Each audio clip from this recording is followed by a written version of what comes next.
পেহেলগাম ঘটনায় পাকিস্তানকে দোষারোপ করে দেশটিতে হামলার জন্য ফুঁসছিল ভারত। প্রধানমন্ত্রী নরেন্দ্র মোদী সশস্ত্র বাহিনীকে দিয়েছিলেন পূর্ণ স্বাধীনতা। মঙ্গলবার দিবাগত মধ্যরাত ভারতের জন্য হয়ে এলো প্রতিশোধের রাত। ভারতের দাবি, পেহেলগামে ধর্ম পরিচয় জিজ্ঞেস করে অনেক স্ত্রীর সামনে তাদের স্বামীদের হত্যা করা হয়েছিল, মুছে গিয়েছিল স্ত্রীদের সিঁদুর।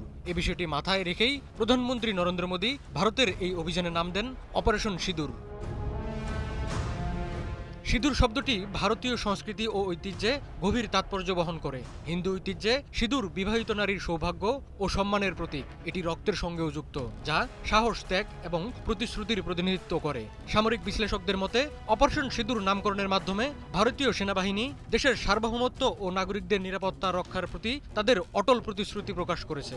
অপারেশন সিঁদুর নামটি পেহেলগাম ঘটনায় নিহত নাগরিকদের রক্তের প্রতিশোধ এবং জাতির সম্মান রক্ষার প্রতীক হিসেবে বেছে নেওয়া হয়েছে বলে মনে করা হচ্ছে। ভারতীয় নারীদের সিঁদুর মুছে দেওয়ার প্রতিশোধ নিতেই এই নামকরণ করা হয়েছে।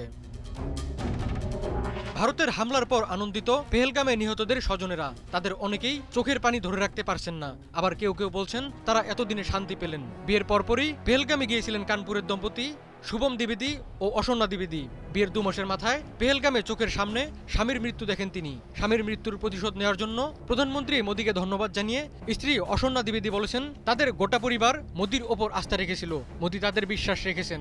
অবশেষে আস্থার স্বামীর আত্মা শান্তি পাবে। শুভমের বাবা সঞ্জয় দ্বিবেদী ভারতীয় সেনাবাহিনীকে সেলুট জানিয়ে বলেন, এই খবর শোনার পর থেকে গোটা পরিবার হালকা বোধ করছে। আরেক নিহত সন্তোষ জগদলের মেয়ে অশরী জগদল বলেন, অবশেষে প্রধানমন্ত্রী নরেন্দ্র মোদী প্রতিশোধ নিয়েছেন। যেভাবে অভিযানের নামকরণ করা হয়েছে তাতে তাদের চোখের পানি বাদ মানছে না।